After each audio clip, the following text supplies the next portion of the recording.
जय श्री कृष्णा, राधे राधे। आप सभी भक्तों का आपके अपने YouTube चैनल श्री कृष्ण दीवानी में हार्दिक स्वागत है। आज हम सुन रहे हैं पौष मास महात्म्य के 27वें दिन की कथा। तो आइए सर्वप्रथम भगवान का स्मरण करते हुए आप सभी मेरे साथ बोलिए, ओम सूर्याय नमो नमः, ओम नमो नारायण, ओम नमो नारायण। पिछले अध्याय की कथा में आप सभी ने सुना था कि राजा दृढ़धनवा को वाल्मीकि मुनि पौष मास के उद्यापन की विधि बताते हैं। अब आज हम उससे आगे की कथा का श्रवण करेंगे। पौष मास की यह कथा भगवान नारायण नारद जी को सुना रहे हैं। उधर दूसरी ओर यह कथा सूत जी नैमिषारण्य में स्थित शौनक आदि ऋषियों को सुना रहे हैं और यही कथा वाल्मीकि ऋषि राजा दृढ़धनवा से भी कह रहे हैं।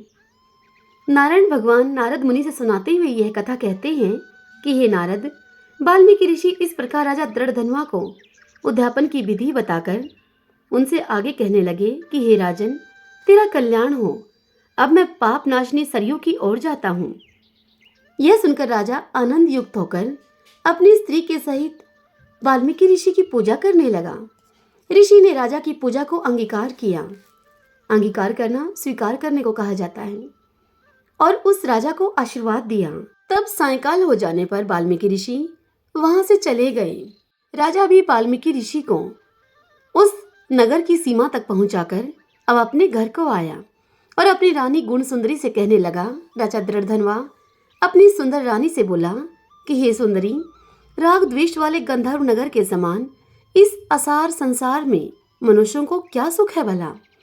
अध्रुव शरीर को छोड़कर ध्रुव को प्राप्त करने के लिए, श्री पुरुषोत्तम का स्मरण करने के लिए अब मैं वन में जाता हूँ। तब वह पतिव्रता स्त्री अपने पति के ऐसे वचनों को सुनकर अत्यंत ही नम्रता के साथ हाथ जोड़कर अपने पति दृढ़धनवा से कहने लगी कि हे पतिदेव, मैं भी आपके साथ चलूंगी। पतिव्रता स्त्रियों के लिए तो पति ही देवता है। जब दृढ़धनवा ने जब अपनी स्त्री के मुख से यह प्रिय वाक्य सुने, तब उन वाक्यों को अंगीकार करके वह राजा अपने राजपुत्र का अभिषेक करके स्त्री के साथ तत्काल ही मुनियों से सेवित वन को चले गए। इस प्रकार व्रत की विधि में स्थित हुए तपोनिधि राजा दृढ़धनवा की वह पतिव्रता स्त्री अब उनकी सेवा में रहती। राजा के इस प्रकार करते हुए संपूर्ण पुरुषोत्तम मास के समाप्त होने पर तत्काल ही वहां पर एक विमान आया और विमान पर चढ़कर वह राजा और रानी सुंदर नवीन शरीर को धारण करके तत्काल ही गोलोक को चले गए। श्री नारायण भगवान महर्षि नारद जी से इस कथा का श्रवण कराते हुए उनसे आगे कहते हैं कि हे नारद, इस पृथ्वी तल में पुरुषोत्तम के समान कुछ भी नहीं है। 1000 जन्मों तक तप करने से भी वह फल नहीं मिलता जो कि पुरुषोत्तम मास के सेवन करने मात्र से मिल जाता है। हे नारद, जैसे बंदर के 3 रात्रि स्नान करने से उसके करोड़ों जन्मों के पाप नष्ट हो गए थे, श्री पुरुषोत्तम मास में अनजाने ही उस दुष्ट बंदर के स्नान होने से उसके पूर्व कुकर्मों का नाश हो गया था और वह बंदर सुंदर शरीर को धारण करके विमान पर चढ़कर गोलोक को चला गया था। श्री नारायण के मुख से बंदर की यह गाथा सुनकर अब नारद ऋषि को बड़ा ही रहस्य हुआ। वह कहने लगे श्री नारायण भगवान से कि हे तपोनिधे, सब लोगों के हित के लिए वह कथा आप मुझसे कहिए कि उस बंदर ने 3 रात्रि कहाँ पर स्नान किया। वह बंदर कौन था और उसने क्या आहार किया पुरुषोत्तम मास में, कहाँ उत्पन्न हुआ था वह, और उसके अनजाने ही पुरुषोत्तम मास में स्नान करने का उसे क्या फल मिला। यह सुनकर नारायण भगवान कहने लगे नारद से कि हे नारद, केरल देश में उत्पन्न अत्यंत ही लोभी एक ब्राह्मण था।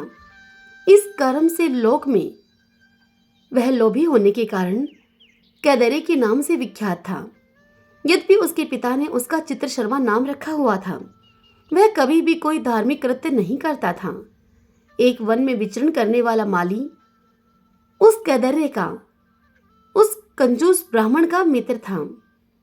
वह ब्राह्मण कैदरिये अपने उस मित्र माली के पास जाकर उसको रोकर बारंबार अपना दुख कहा करता था। वह कहता था कि नगर के रहने वाले सदैव ही उसका तिरस्कार करते हैं, इससे इस नगर में रहना अति ही कठिन हो गया है उसके लिए। वह माली अपने दुखी और दीन मित्र की यह व्यथा जानकर उस पर दया करता हुआ उससे बोला कि हे कैदरिये, तुम इस समय बाड़ी में रहो। जब उस कैदरिये ने अपने मित्र माली के यह वचन सुने तो वह बड़ा ही आनंद में भरकर उस बाड़ी में ही रहने लगा। नित्य उसके निकट रहता और उसकी आज्ञा का पालन करता। इससे उस माली का उस ब्राह्मण पर दृढ़ विश्वास हो गया। तब उस माली ने अत्यंत विश्वास से अपने समान उस बाड़ी का उसको पति बना दिया। अर्थात उस माली ने अपनी ही बाड़ी का अपने उस मित्र कैदरिये को भी मालिक बना दिया और सब प्रकार से बाड़ी की चिंता को छोड़कर स्वयं वह माली राज मंदिर में नौकरी करने लगा। इधर अपने लोभ से अत्यंत दुर्बल अर्थात वह लालची कैदरिये बेचने से बचे हुए फलों को बड़े ही आनंद से निर्भय होकर खाने लगा। उस बाड़ी से उत्पन्न हुए द्रव्य को निडर होकर वह आप ग्रहण कर लेता और जब बाड़ी का माली उससे पूछता तो वह उसे झूठ बोलकर बहाना करता। इस प्रकार बुढ़ापे से गलित शरीर वाला वह दुर्बुद्धि कैदरिये अब 87 वर्ष का हो गया। तत्पश्चात वह मूढ़ बुद्धि वाला कैदरिये मृत्यु को प्राप्त हो गया। उसको जलाने के लिए काष्ठ भी नहीं मिला। वेदों को जानने वाले कहा करते हैं कि बिना फल भोगे पाप नष्ट नहीं होते हैं। मरने के बाद वह कैदरिये यमदूतों के द्वारा मुदगरों की मार खाता हुआ हाहाकार करता हुआ अति भयंकर यम मार्ग को लेकर जाने लगा। विलाप करते हुए उस ब्राह्मण को यमराज के दूत अब यमराज के निकट लेकर गए। चित्रगुप्त उसको देखकर, उसके शुभ अशुभ कर्मों को देखकर अपने स्वामी धर्मराज से कहने लगा कि यह कैदरिये ब्राह्मण अधम है। इस दुर्बुद्धि और धन के लोभी का कुछ भी सुकृत नहीं है, अर्थात कोई भी अच्छा काम नहीं है। यह बाड़ी में रहता हुआ वहां पर भी बड़े ही पाप कर्म करता रहा। बाड़ी के पति माली से इसने विश्वासघात किया। श्री नारायण भगवान नारद जी से इस कथा को सुनाते हुए आगे कहते हैं कि हे नारद, इस प्रकार चित्रगुप्त के इन वाक्यों को सुनकर धर्मराज अत्यंत ही क्रोध से भरे हुए वचन उनसे बोले। धर्मराज कहने लगे कि यह 1000 वर्ष तक बंदर की योनि में रहे और मित्र से विश्वासघात का फल इसको बाद में मिलेगा। हरि ओम तत्सत। ओम सूर्याय नमो नमः। ओम नमो नारायण। ओम नमो नारायण। आइए भक्तजनों, अब हम श्रीमद् भगवद गीता से 18वें अध्याय के ज्ञानोपदेश का श्रवण करें। ओम श्री परमात्मने नमः। अर्जुन श्री भगवान से बोले, हे महाबाहो, हे अंतर्यामिन, हे वासुदेव, मैं संन्यास और त्याग के तत्व को पृथक पृथक जानना चाहता हूँ। तब श्री भगवान अर्जुन से बोले कि हे अर्जुन, कितने ही पंडित जन तो काम में कर्मों के त्याग को संन्यास समझते हैं तथा दूसरे विचार कुशल पुरुष सब कर्मों के फल को त्याग को उसको त्याग कहते हैं। कई एक विद्वान ऐसा कहते हैं कि कर्म मात्र दोषयुक्त है, इसीलिए त्यागने के योग्य हैं, और दूसरे विद्वान यह कहते हैं कि यज्ञ, दान और तप रूप कर्म त्यागने के योग्य नहीं हैं। हे पुरुष श्रेष्ठ अर्जुन, संन्यास और त्याग, इन दोनों में से पहले त्याग के विषय में तो मेरा निश्चय सुन, क्योंकि त्याग सात्विक, राजस और तामस भेद से 3 प्रकार का कहा गया है। यज्ञ, दान और तप रूप कर्म त्याग करने के योग्य नहीं है, बल्कि वह तो अवश्य कर्तव्य है, क्योंकि यज्ञ, दान और तप ये तीनों ही कर्म बुद्धिमान पुरुष को, उन कर्म बुद्धिमान पुरुषों को पवित्र करने वाले हैं।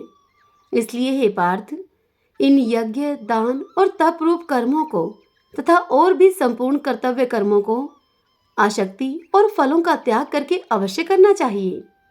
यह मेरा निश्चय किया हुआ उत्तम मत है। निषिद्ध और काम्य कर्मों का तो स्वरूप से त्याग करना उचित ही है, परंतु नियत कर्म का स्वरूप से त्याग करना उचित नहीं है। इसलिए मोह के कारण उसका त्याग कर देना तामस त्याग कहा गया है। जो कुछ कर्म है वह सब दुख रूप ही है, ऐसा समझकर यदि कोई शारीरिक कलेश के भय से कर्तव्य कर्मों का त्याग कर दे तो वह ऐसा राजस त्याग करके त्याग के फल को किसी भी प्रकार नहीं पाता है।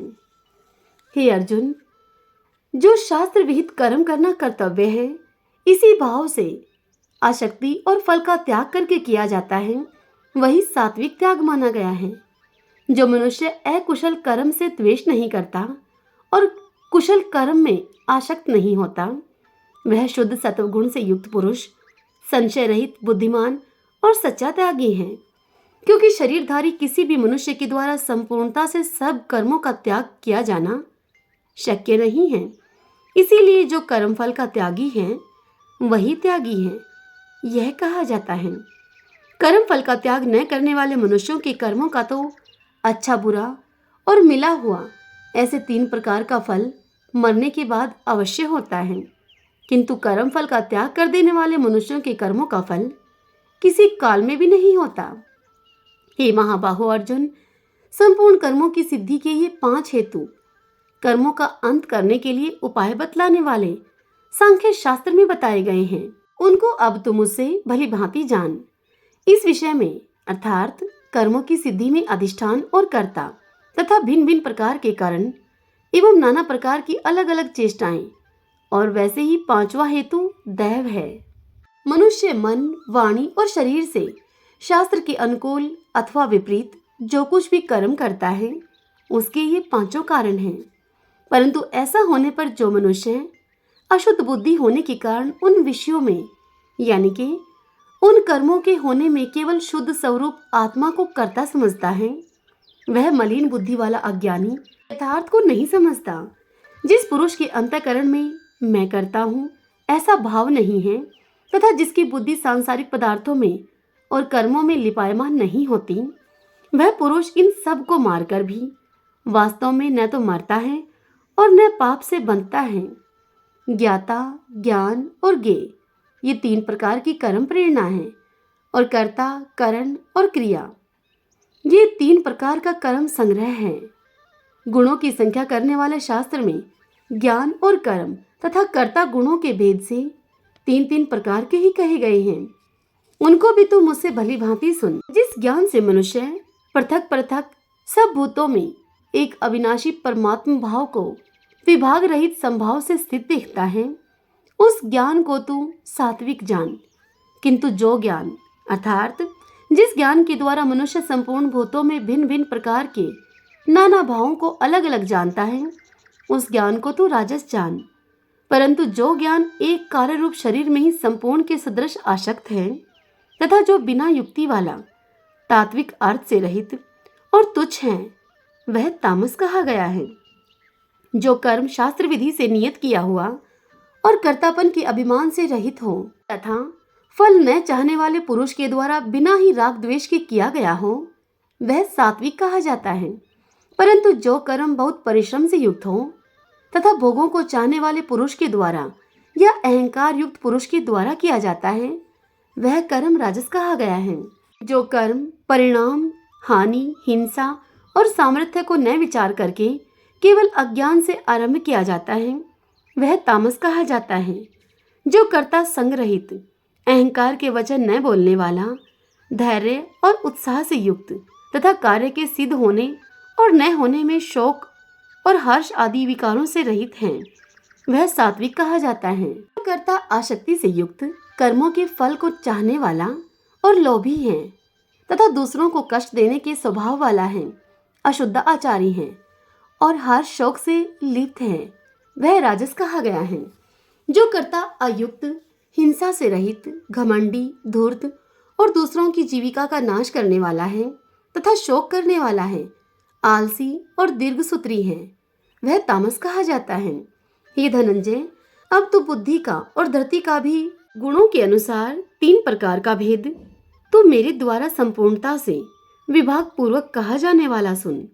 हे पार्थ, जो बुद्धि प्रवर्ती मार्ग और निर्वर्ती मार्ग को, कर्तव्य और अकर्तव्य को, भय और अभय को तथा बंधन और मोक्ष को यथार्थ जानती है, वह बुद्धि सात्विकी है।